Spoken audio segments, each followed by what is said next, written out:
Hi everybody, Jeremy here from Flatware Creations. I am going to be making a spring bracelet that is it's also going to be a whale tail or mermaid tail. So I'm going to show you guys how to do that.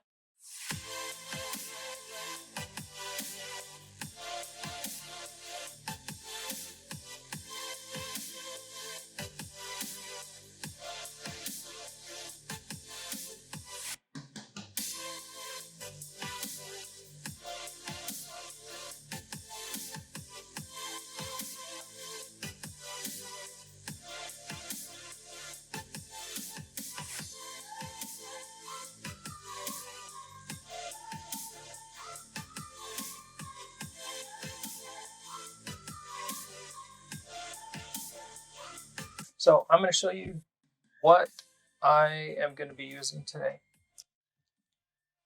So these are stencils. They have two different sets. This is the one I got so that I could make this easier. I made my own stencils before, but these were just cooler and easier to use. We're going to be using these to draw the design on the tablespoons. It took me forever to find tablespoons today. I don't know why. I could find serving spoons all day. I think I have hundreds of those, but I wanted 3 with nice patterns, or at least decent patterns. So this is what we got. The other things that we're going to be using are my jeweler's saw. The blades I'm using are cheap Walmart blades, but I'm pretty sure I always leave the vial out of the blades. I'm pretty sure these are actually it's a 1. Okay, there we go. Tablespoons, and we're going to need these springs. It's not really a spring, it's more of a coil. We are going to upgrade to one of these, a drain auger. That's going to allow us to have a bigger inner opening, so we don't have to grind down so far on the pins on these, and it will really make it hold, and it'll be more robust. We're using some rosin core electrical lead-free solder. We'll need one little torch. I have a couple of different clamps here to hold the pieces together, because we need to hold one piece while we solder it in, and then we'll flip it around and hold it again as we solder the other side. A file, if you don't have a rotary tool, you can use a file for this. It takes a little bit longer, and I'll show you a little bit of how to do that. I really want to try this guy here, but I'm not sure about that join right here at the flower. Sometimes these will break right in here, right there. So let's play it safe, and we'll go with this guy. So first we're going to take this over, we're going to flatten it. So these are just stainless steel. This was actually a piece of scrap from one of the machinists up here. So we're just going to flatten this out. So I like to go down and make a dimple, and then I move my piece to the front, and then I go down from there. That normally gets most of those ripples gone. The ripples don't matter for us anyways because we're texturing, but if you weren't texturing, you don't want a bunch of ripples in here. So first we're going to get this guy all tapped out, and then we're going to cut it, and then we're going to measure where we need to cut, and also how long of a stem we need to be able to put this in the spring. So I'm also starting up here at the back, and I'm going to work my way about halfway down, because we're going to cut off half of this. So I'm going to start here, and then just go across.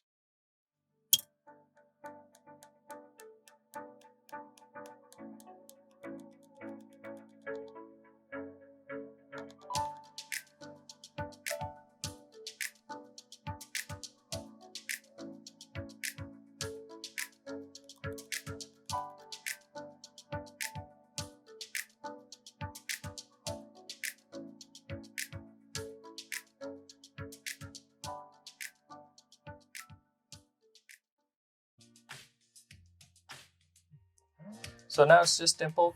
If you notice in the glare, you can kind of see the spots that don't have the dimples.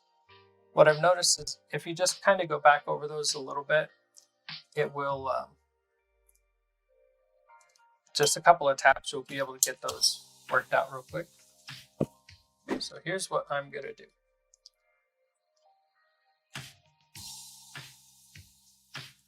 So I've got the center going up the center of the template, and I'm using the guides here, these little points. I'm trying to get those points to line up on the spoon. And where they come to a point, that's where I'm going to stick, and I'm going to draw my line from right there.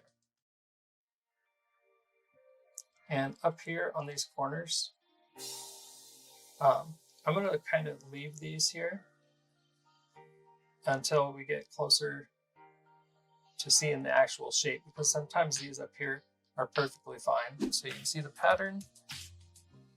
Grab my saw. I'm pretty sure this is size 1 blade. I also use beeswax as a lubricant for the saw blade. You can use candle wax, you can use all kinds of things. So I'm wanting to start right there. If I put my blade against this edge and I put that starting point, I can kind of use the blade. So we'll try and cut through this real quick. Once I get it going, I take it off and I'll keep that in the middle.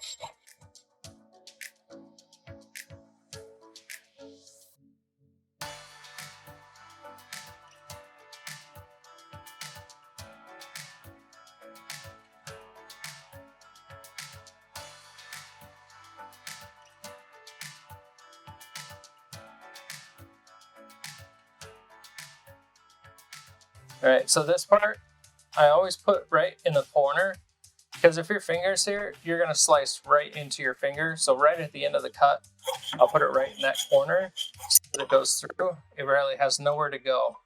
So you're not gonna cut yourself, which is what we want. And you see all of the dimpling, we cut off most of that. But if you don't go down far enough,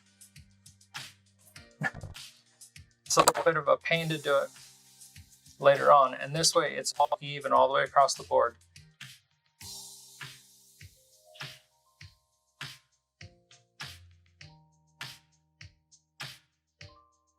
So I'm just going to basically retrace the line. And remember, we can take and clean this all up after we get all this cut out. We can change the shape with the grinders. So on this side, this is what I'm talking about. So I started my cut there, but because it's right near the edge, I can't turn it. So I'm going to put my blade on this side and my handle on the opposite side.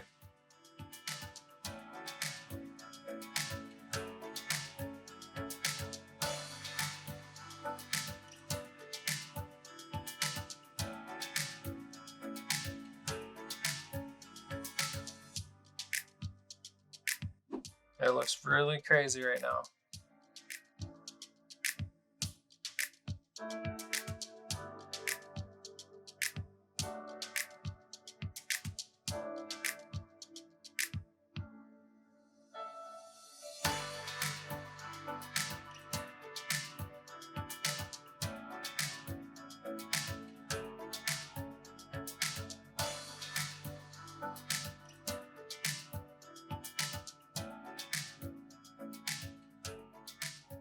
So we're done with that.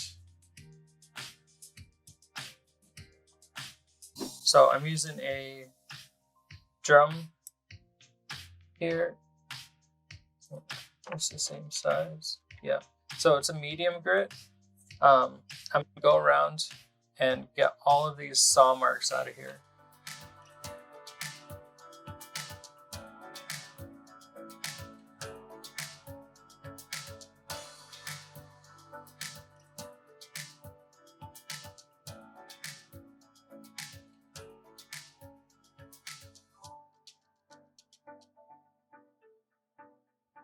So right now we need to mark how big of a stem we're going to cut in this. So if I go to 1, that gives me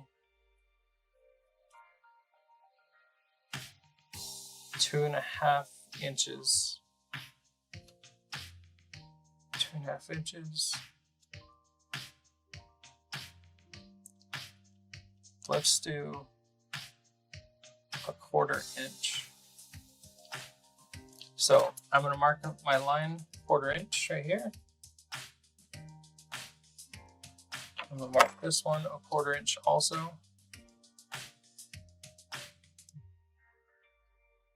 And I'm using my finger to just mark that spot. So both of them now are marked at a 1/4 inch.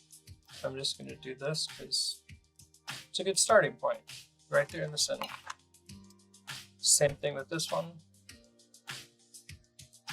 Oops. Okay, so we've got this bent. Now we can go ahead and cut these. You can use a hacksaw. I'm putting the marked side towards me. So I'm putting my finger, make sure I don't come over too far. And then same thing here.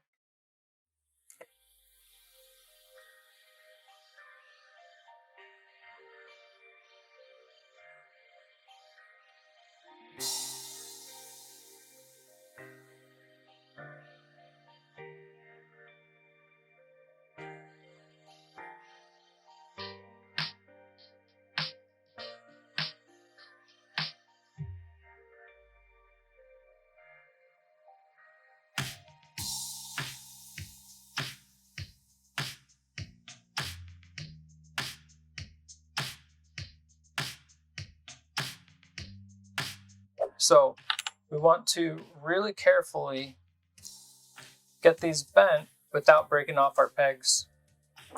So I'm going to put this way in here. So my peg is hanging way out the back. Make sure that your texturing is facing down. Push it down. Try and get some more bend on those fins. We want that nice continuous shape. All right, let's get the next one. I'm putting my finger here to hold it from sliding back. So we got both of our pieces here, all bent. All right, so we've got everything in there. We've got it all pushed in as far as we can get it. Making sure these are lined up here. I'm going to put my flux in here.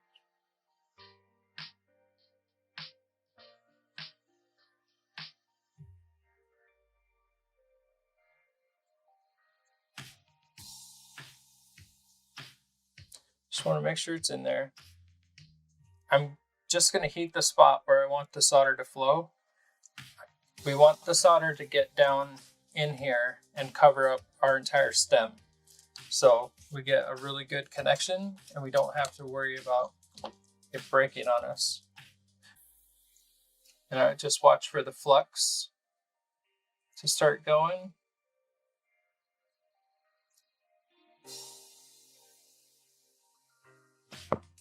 Making sure it's straight again. I'm going to put just another drop here.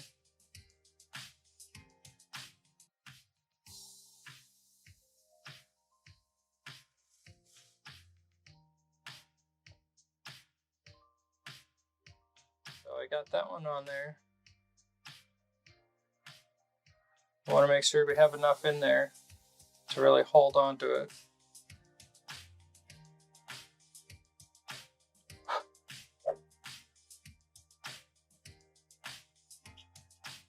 So we'll clean this up a little bit here.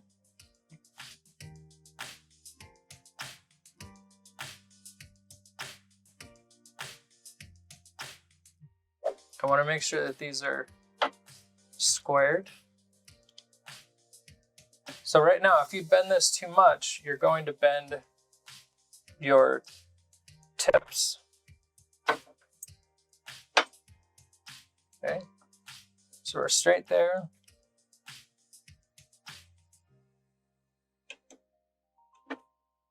This is just a little bit smaller than I was wanting it to be.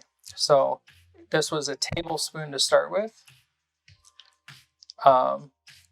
With it being a tablespoon and we cut 1/2 inch off of it, I would have now left that 1/2 inch and just split it down the middle.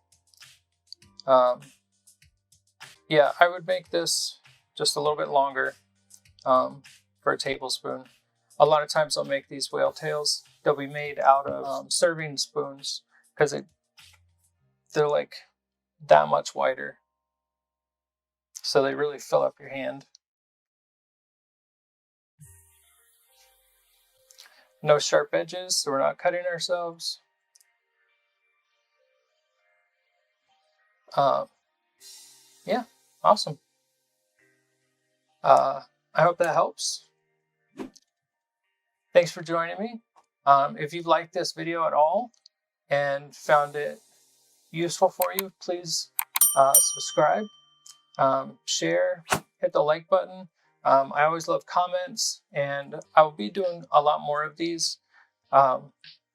So this video, I'll probably have someone edit it down for me, and we'll have it as a regular tutorial video, so it's not 2 hours long. So thank you guys. I'm kind of excited to be back on YouTube again and doing something creative. So thank you very much. I will see you guys later, and I hope you guys all have a great day.